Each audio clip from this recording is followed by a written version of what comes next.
After being declared as a traitor by the unified Earth government, Catherine Halsey was forced to go on the run, and she spent 8 months on the run, and she spent it on different locations to avoid being detected.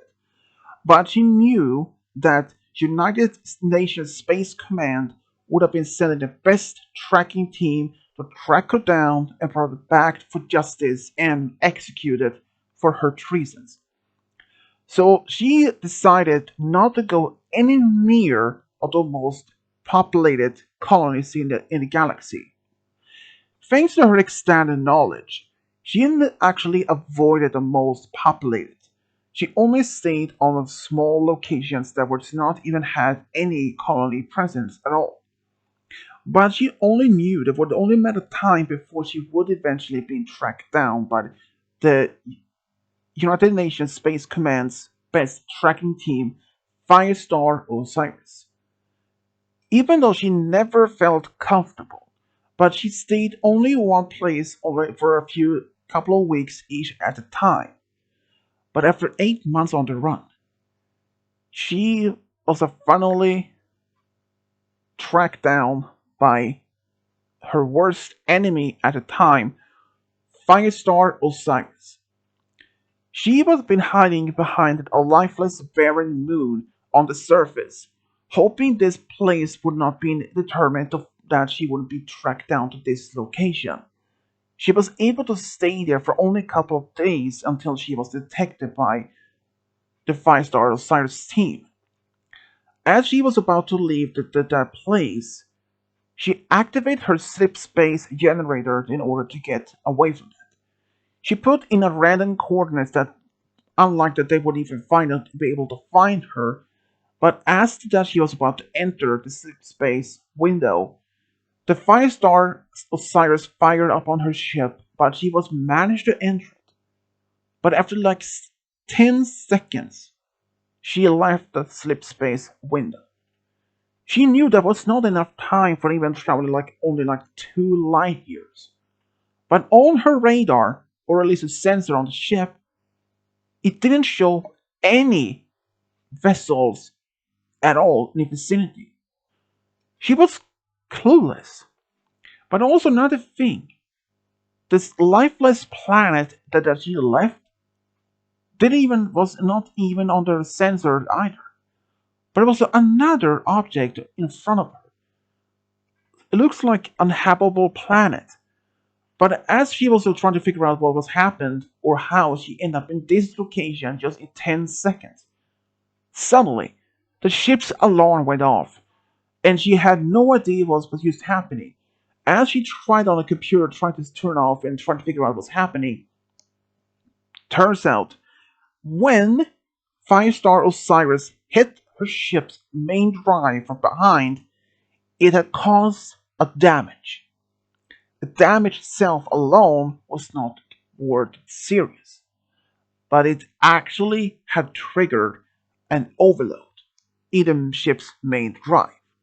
The overload would have easily been able to stop by the use of the computer's safe protocols system. But as she was trying to activate it, she discovered it was no point. The safety protocol system had been deactivated, or at least disabled. She tried and tried but to activate it, but it was pointless. Because at every second, she noticed that the generator was getting more and more closer to critical overload. And it was not unlike she could just eject the drive or the generator from her ship. Because if she could have done that, she would easily have been able to survive. But the ship that she didn't have the cable of to do so. But she tried once again trying to direct the most of the energy building up in the generator to direct some of that away, but it was pointless. The generator still continued to building up energy, and according to the computer, She had only less than 1 minute before the ship would explode of the critical overload. She would have been dead if that happened, but she remembered her ship has one small escape pod, and even though she only had 1 minute, she quickly went to her ship, but she couldn't be able to grab anything that she would need because the alarm was getting louder and closer to saying that just less than 30 seconds left until the ship would explode. So she ran as fast as she could to the escape pod and ejected the ship out of her main ship. And just less than 10 seconds later, boom, her ship total exploded. And as the shockwave from the explosion somehow pushed her escape pod, and it made her, the shock inside made her hit her head and fell to the floor, and she was unconscious. And meantime, the escape pod finally flew right to this unknown habitable planet right below her and crashed into the dense forest. Several hours later, Catherine woke up, but she was not in the escape pod. Somehow she had woken up in this makeshift camp. She was in this kind of like a bed, and she felt her head was hurting, and she looked around, but there's only like a tent over her face. She would have remembered if she had put that up, but she didn't. But as she tried to sit up, she realized one of her legs was hurting, and she didn't could be able to stand up, so she lay down again and tried to figure out what just had happened. What in the world had just happened?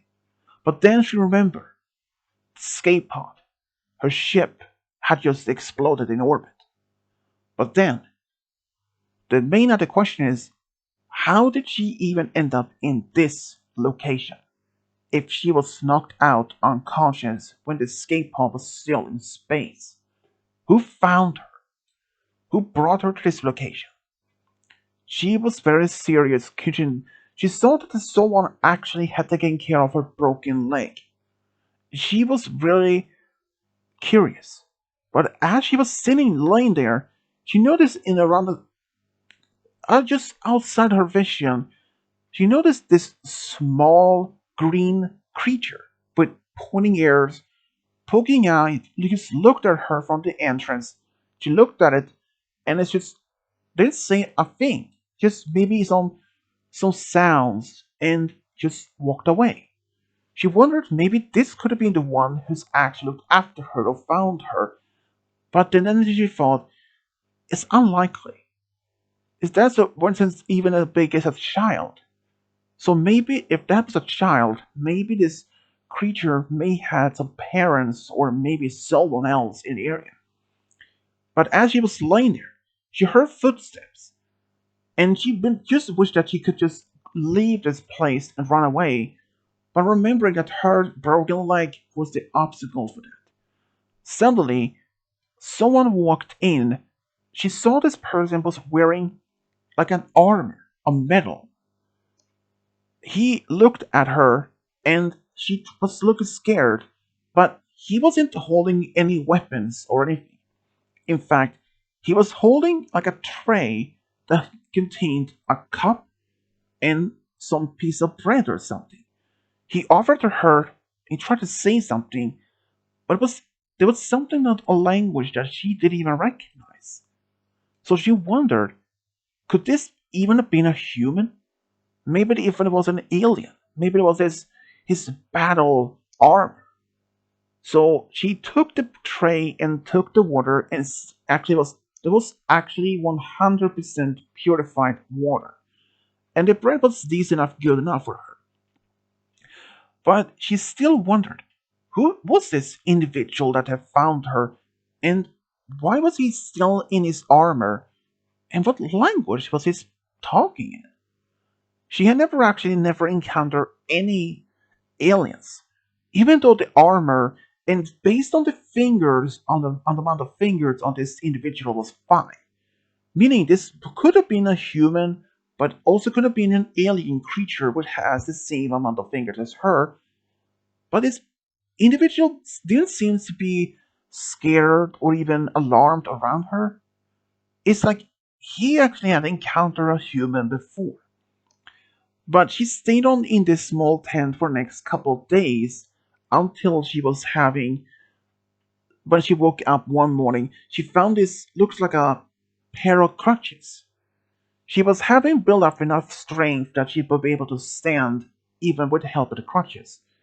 So she walked out from the tent, and sure enough, she was expecting to find a big village or maybe a small town or something, but it was nothing else.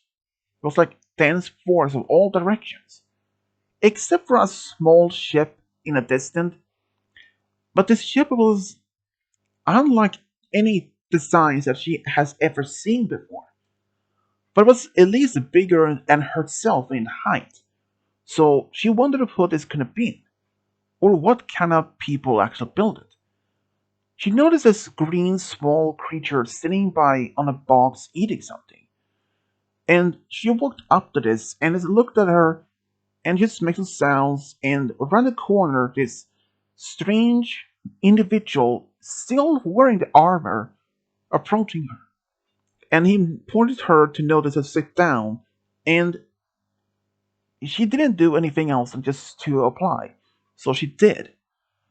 So Catherine sat down on another box, and this individual gave her some tray with some food and something to drink, and he sat down next to her opposite side.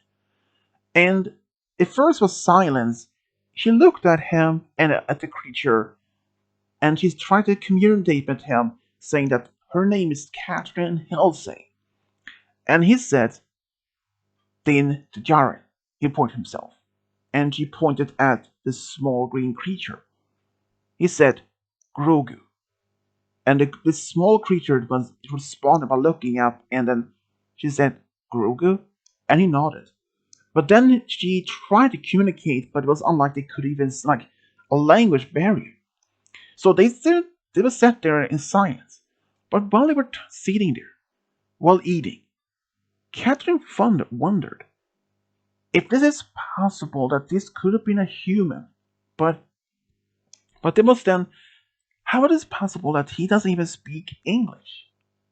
But then he realized maybe that he is of war from a colony in a more far away, more distant colony. After time, they had stopped talking the main language and maybe they were talking a different one. So she tried to talk in some of the language that she knew, like French, Spanish, and even part Russian, but no reaction. He couldn't even respond to anything of those words they heard back. So she wondered maybe that what if he was an actual former Spartan 2 soldier? But then, without seeing his face, she couldn't finish for sure. So she pointed at him at his helmet if he can take it off. But he shook his head that it was nothing like impossible. But then she wondered, tried to communicate in sign language from if he had a tablet or writing. And he nodded and went for a small tablet, and this actually had the small tablet capable of writing or using it on its buttons. So she tried to writing her language and showed to him by turning to him.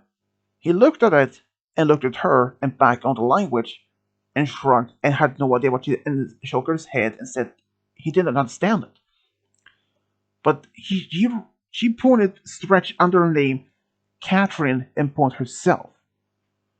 And he still had very difficult to understand each other despite this big language barrier. But after that she had her eat, she walked around in this small camp, and just tried to figure out what to do, and where she is, and how she was getting away from that place. So she was still wondering what else to do. And since she couldn't just ask this stranger, Djarin, for help, since they couldn't even been talk to each other at all, so she decided to stay there, try in a way to figure out what's going to be happening otherwise. Since her leg was still broken, and there was nothing else that she could do, she couldn't just walk around far on the crutches in a dense forest. And not knowing if this forest had any dangerous creatures. But after a couple of days after she was able to move around, she was walking in around the camp when she saw this strange creature, like a dog size, approaching, looked to be almost like a predator. And she was scared, and Dinjarin was not even in the vicinity. And then suddenly, it almost jumped up over her, but as she closed her eyes, expecting to be attacked. But she looked, the creature was standing, was hovering in the middle of the air.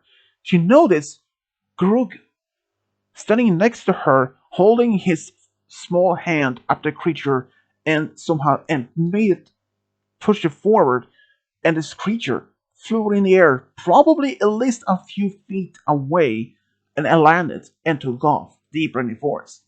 She was curious, like how in the world could Grugu, a small creature, manage to do so? And this was an unlike any power that she has never seen before. She knew about telekinesis. She thought maybe that Gurugu had this ability to do so. But the question is still been asked, what other type of powers that he could actually have? But after a couple of weeks, she was finally back to health and her broken leg was back to health again.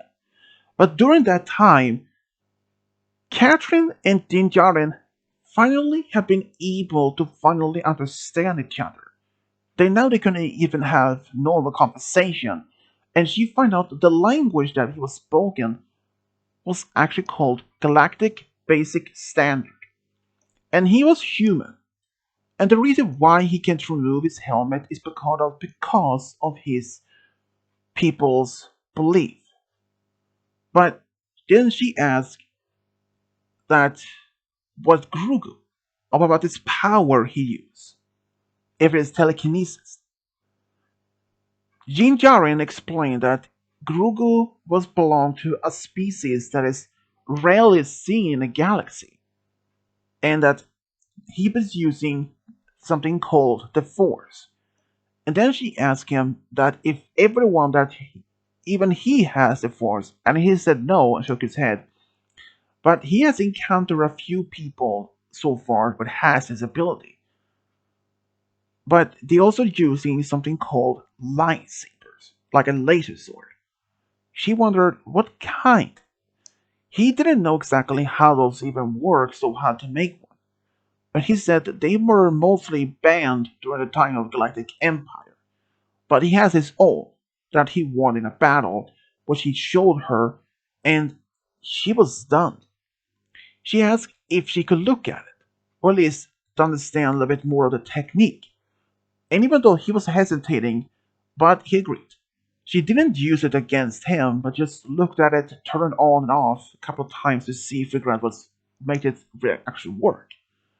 But then after a while, she asked him if this is his home planet. He said no, he was from a different planet, but that he was living here for temporarily.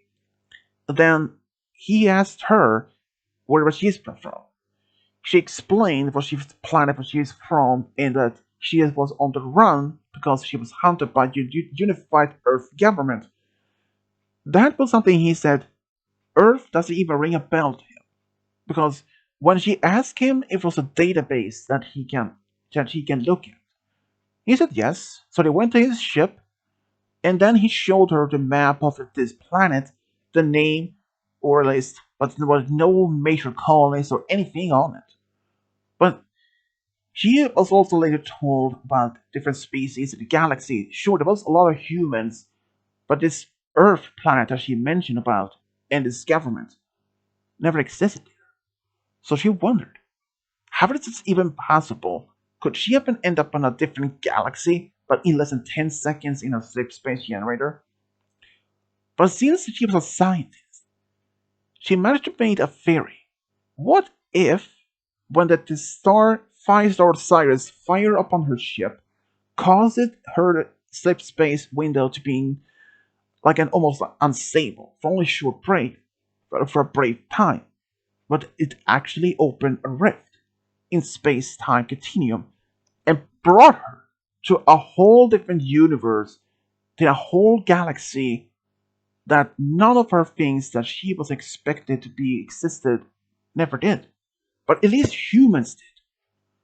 She was shown pictures of different planets and different cultures and different aliens.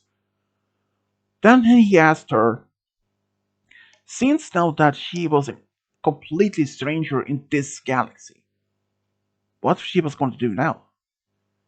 She had no idea what to do. She had no families in this galaxy. She had no home. At least now that she realized she didn't have to be on living on the run anymore. At least like the five-star Cyrus would even been end up in this galaxy. But then she asked him if it was possible for her to join his crew, at least for the time being, to figure out what she was going to do. At first he said maybe, but since she didn't have any other things to do, or at least she had no other ways to anywhere else to go, so he agreed. After a couple of days after that, they left the planet.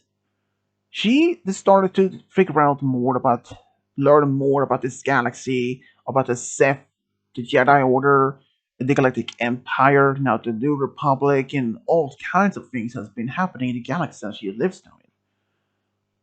She was actually being curious to see how Djarin even looks like, but she had to respect his wishes. But after a while, almost like in a couple of months of traveling together, she started to actually get used to the new lifestyle, traveling around.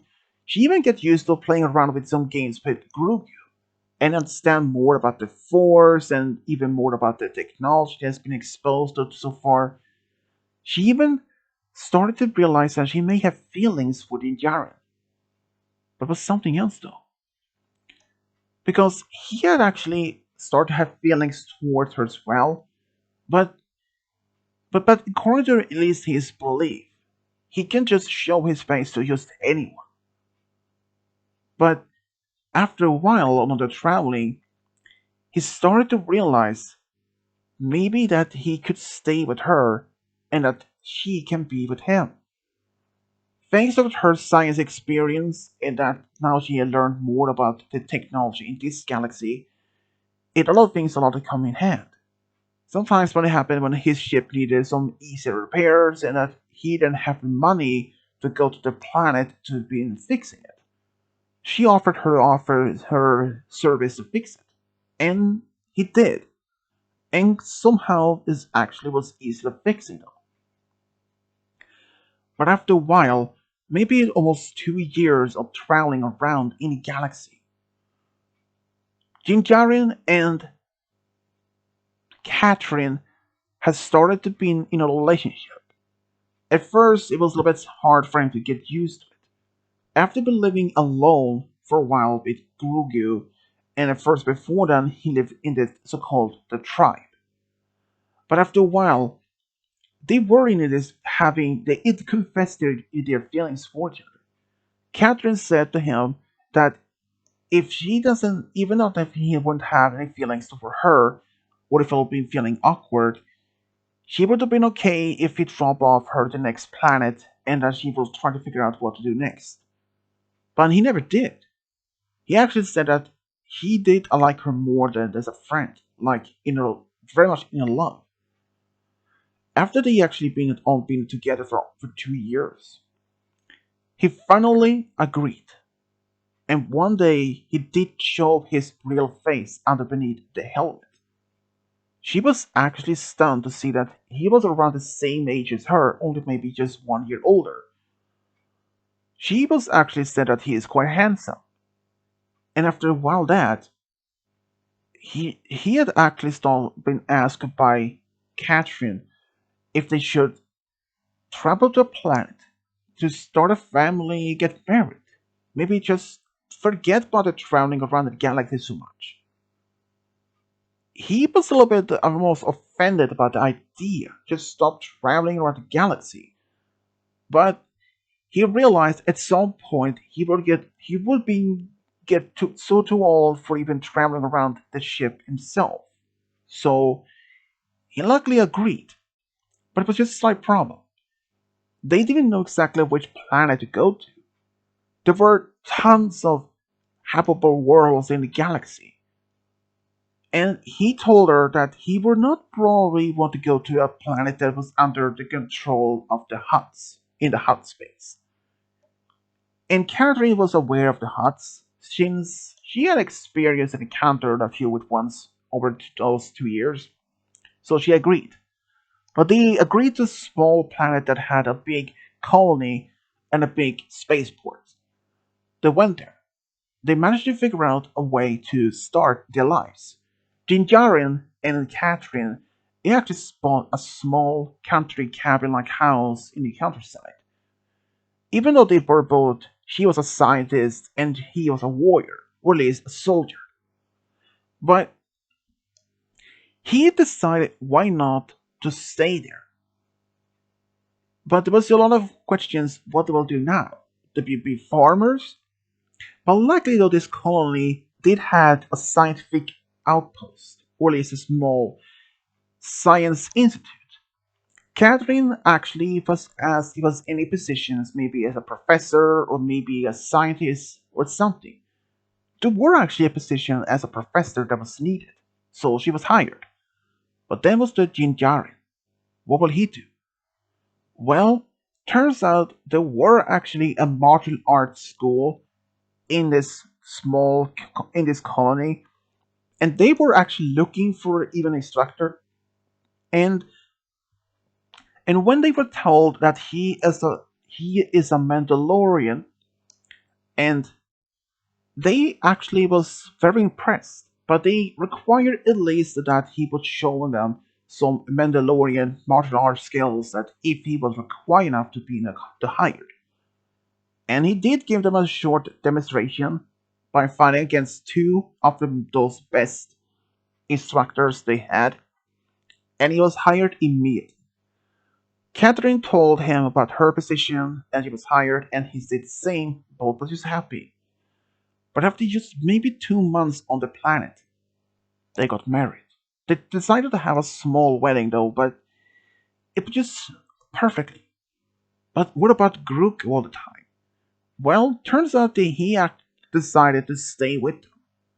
And in fact, while they were working, Grogu was actually with Jinjarin at this martial arts school. He had no problems, and the students they actually loved him. Even though he didn't speak, but they loved him, and he gave them a lot of funny moments. At first, the other teachers and our instructors they were really hesitating to have Grogu, a small alien child, around in their school. They first believed that maybe he will be disrupting the Shanty's classes, but Jinjarin told them that he wouldn't. And if he will be distracting the students, he will make sure by putting him away somewhere that and he can have some toys with him. Grogu actually respected the other teachers and he made sure that he didn't disturb the other students. And when they had breaks, they were allowed to talk to him and maybe goof around with him a little bit.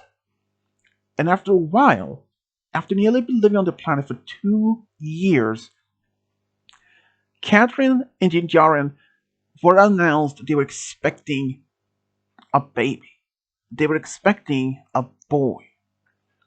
They actually were so happy. They named their son John. He was a little bit curious about the name, and she only explained that John, the name, was a part of a name of a soldier that she knew back in her galaxy. A good friend of hers, what she said. And John himself was actually growing up, and he became very good fighter because Jin Djarin actually told him a lot about self-defense, and he became a very good friend to Grogu. But over time, Djarin and Catherine, they even had at least two more children over time, a daughter and another son. The son was named the other son was named Zack, and the daughter was named Sarah. Djarin but couldn't have been happier to have been found a new purpose in his life. Before he even encountered Catherine, he was really not sure what his future is gonna be for him. Travel around the galaxy to find a home to Grogu, or to after that had been happening, what else to do? Be a mercenary or maybe a bounty hunter or something, but he wasn't really sure. But now when he encounters Catherine, he was just happy. But not only that, to having two sons and one daughter with Catherine made him realize that is his true purpose. And not only that, he even was happy to be an instructor at his martial arts school. And over time, even Catherine actually felt happy that she ended up in this galaxy. Not to be living in a life on the run in a fear that she would be tracked down. Now, she would have been able to move around in this galaxy without being in serious trouble. She was just happy to find Jinjarin in the circumstances they had met up. But not only that, but also being happy to find her true purpose and true love and having two beautiful sons and a daughter with him. This is something more than she can even ask for. A life with a true man. And this is how Catherine and Djarin found a true love at the end.